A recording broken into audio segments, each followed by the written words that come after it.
pessoal, tudo bem? Eu sou a professora Jéssica Muniz e hoje nós teremos a nossa 8ª aula. Na aula de hoje nós vamos estudar direito processual penal através da resolução de 2 questões, tá? Então, sem mais delongas, vamos ao nosso slide. Aula de número 8, dicas de direito processual penal. Não esqueça de nos seguir nas redes sociais, tá? Professora Jéssica Muniz e Cultive Edu. Questão número 1. A questão número 1 foi retirada do 34º exame da OAB, tá? E diz assim: Ricardo, motorista profissional e legalizado para transporte escolar, conduzia seu veículo de trabalho por uma rua da comarca de Celta, Mato Grosso do Sul, sendo surpreendido com a travessia repentina de Igor, que conduzia uma bicicleta, vindo com isso a atropelá-lo. Igor ficou caído no chão, reclamando de muita dor no peito, não conseguindo levantar-se. Ricardo, diante das reclamações de dor da vítima e com receio de agravar o seu estado de saúde, permaneceu no local e pediu ajuda ao corpo de bombeiros, ligando para o número 193. A polícia militar chegou, fez o teste em Ricardo para apurar a concentração de álcool por litro de sangue, sendo 0 resultado de miligrama de álcool. Diante da situação de flagrância, Ricardo foi preso e, no dia seguinte, levado à audiência de custódia. Igor foi socorrido pelo corpo de bombeiros, constatando-se no hospital, por exame de imagem, que a vítima havia fraturado 3 costelas e o tornozelo direito, sendo operado com sucesso. Você, como advogado ou advogada de Ricardo, postularia: letra A. Concessão da liberdade provisória sem fiança diante da ilegalidade da prisão, por se tratar de indiciado primário e de bons antecedentes, além de ter prestado imediato e integral socorro à vítima. B. Somente a imposição da medida cautelar diversa da prisão, consistente no comparecimento periódico em juízo, diante da legalidade da prisão e considerando que a custódia cautelar deve ser a última medida imposta diante do princípio da proporcionalidade. Letra C. Relaxamento da prisão de Ricardo por ser ilegal, haja vista que prestou imediato e integral socorro à vítima. Letra D. Concessão da liberdade provisória mediante fiança, arbitrado o menor valor legal diante da legalidade da prisão, por ser um indiciado primário de bons antecedentes, bem como em razão da sua capacidade econômica. Então vamos lá.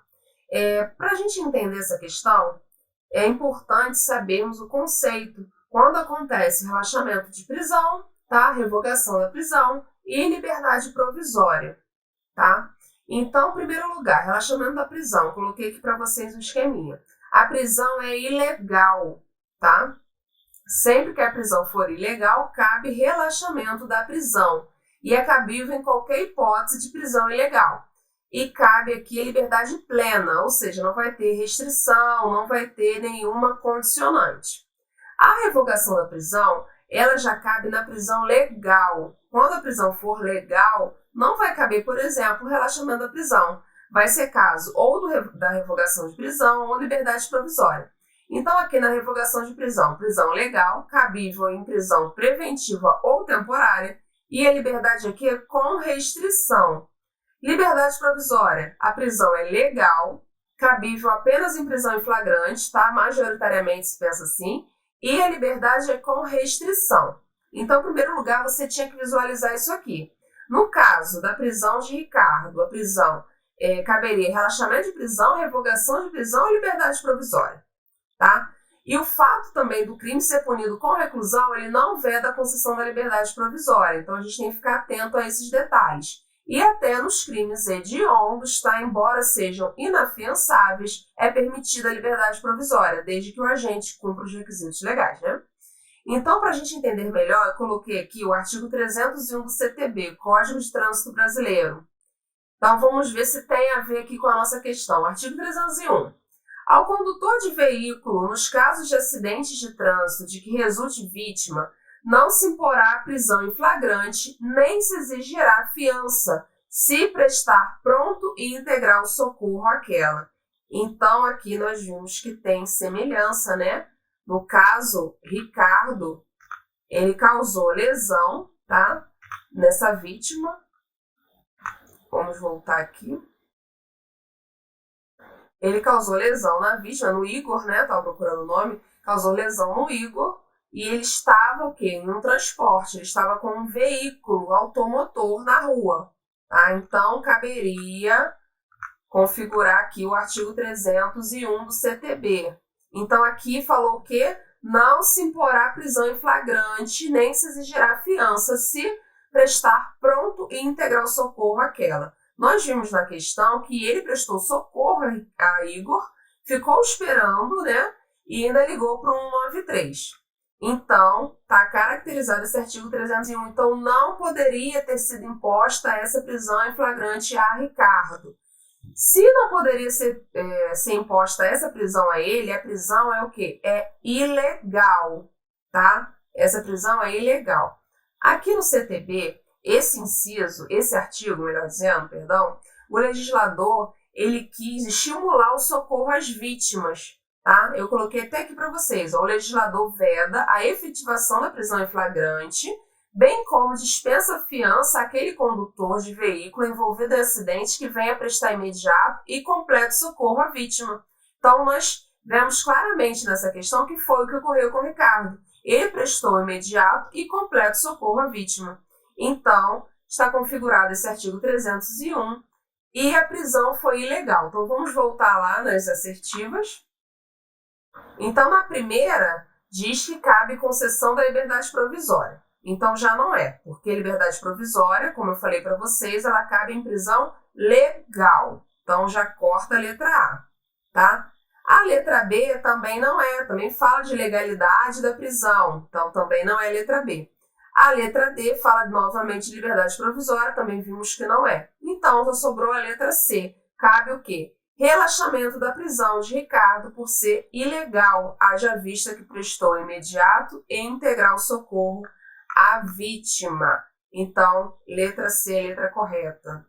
Então, aqui você precisava saber sobre relaxamento de prisão, liberdade provisória, tá? E você sabendo isso, também ter conhecimento do artigo 301 do CTB. Aí você matava essa questão, mole, você acertaria.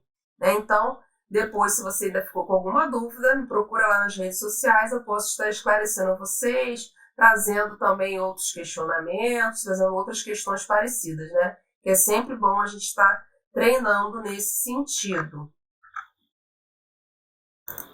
Agora, vamos à questão de número 2.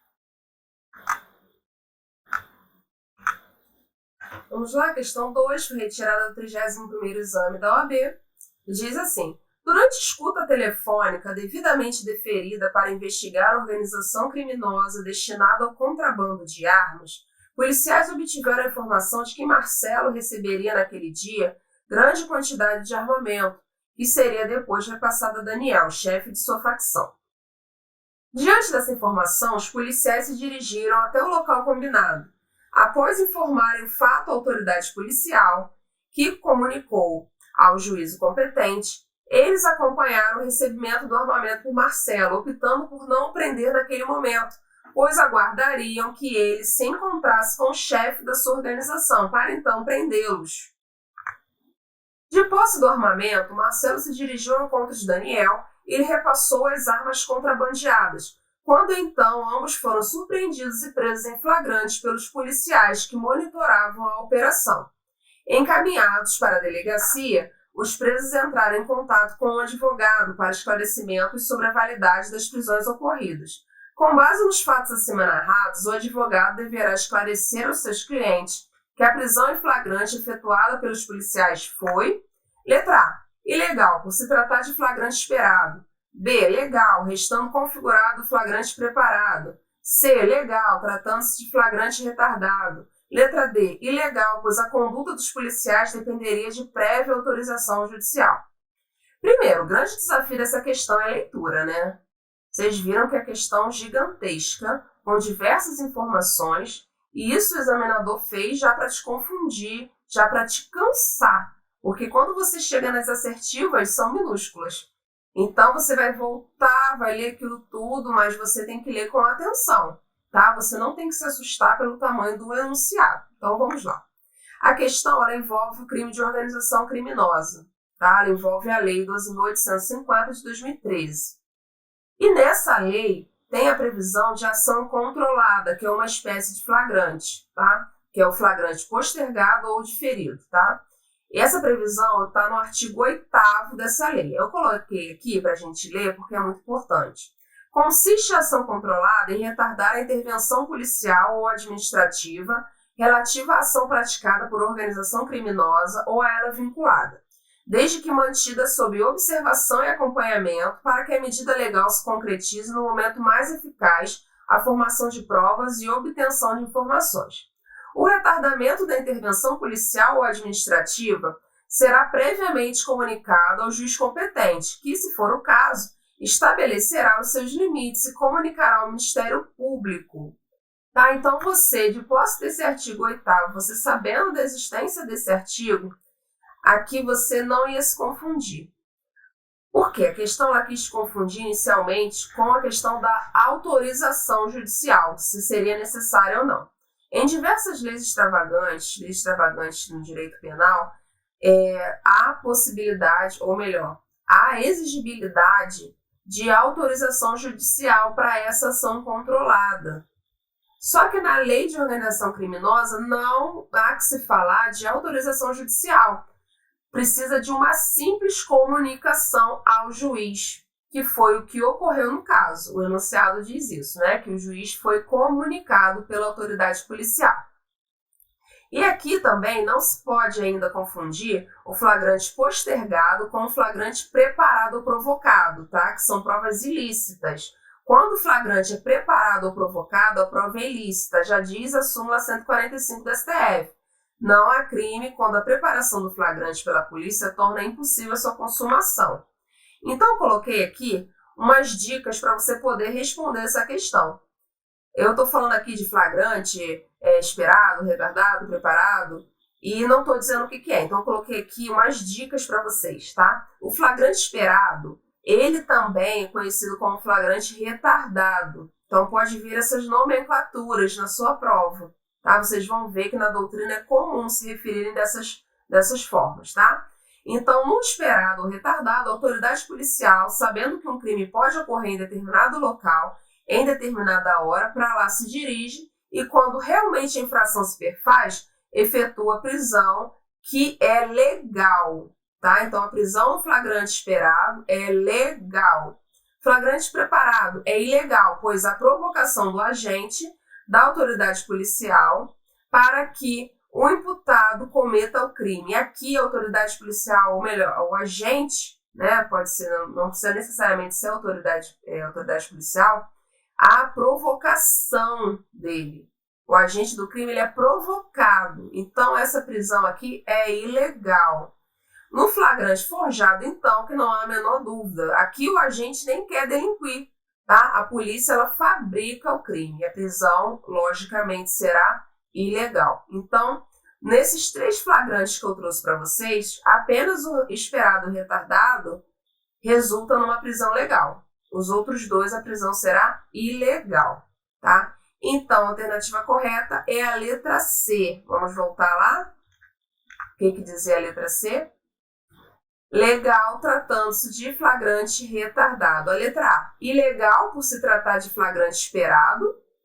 Aqui não é, porque se fosse flagrante esperado, tá? No caso aqui, ele até é o flagrante esperado, tá? Porque é sinônimo de retardado, que nem eu coloquei lá para vocês. Seria o quê? Legal, tá? Então, ele colocou aqui ilegal. Já está errado. Seria legal. Letra B. Legal, restando configurado o flagrante preparado. Não, errado. Nós vimos também que o flagrante preparado ele resulta em uma prisão ilegal. Letra D. Ilegal, pois a conduta dos policiais dependeria de prévia autorização judicial. Não, nós vimos que o artigo 8º, parágrafo 1º da Lei das Organizações Criminosas diz que exige apenas uma comunicação à autoridade judicial. Não precisa de prévia autorização. A autorização é totalmente diferente de uma simples comunicação. Então, a letra correta aqui só poderia ser a letra C, tá? A prisão foi legal, tá? Então, meus amigos, por hoje a gente fica por aqui. Eu trouxe apenas essas 2 questões para que nós não façamos um vídeo muito longo, porque eu sei que vocês gostam de assistir vídeos mais curtos, né? E a nossa dinâmica é justamente essa, trazer questões de uma forma mais rápida, mais objetiva, já pontuando para vocês aonde está o erro, por que aquela alternativa é correta. Espero que vocês estejam gostando, tá? Dessa nossa playlist. E continue com foco nos estudos, tá? É muito importante que você continue, muito importante resiliência no estudo para OAB, no estudo para concurso público, e só não passa quem desiste. Então, espero que vocês fiquem com essa frase, tá? Deixa eu voltar aqui a tela para mim. Então, meus amigos, só não passa quem desiste. Eu quero que vocês fiquem com essa frase, continuem estudando mais ainda as melhores matérias do mundo, direito penal, direito processual penal, e se dependerem de mim para alguma coisa, tiverem alguma dúvida, quiserem alguma ajuda, tá, com relação a essas matérias, eu estou disponível para vocês, tá? E terei um enorme prazer em ajudá-los, tá? De coração. Então, eu fico por aqui, desejo para vocês uma boa tarde, um bom dia, uma boa noite, dependendo da hora que você estiver assistindo, e já te espero para a próxima aula, que será uma aula de direito penal. Então, até a próxima, tá? Fiquem com Deus.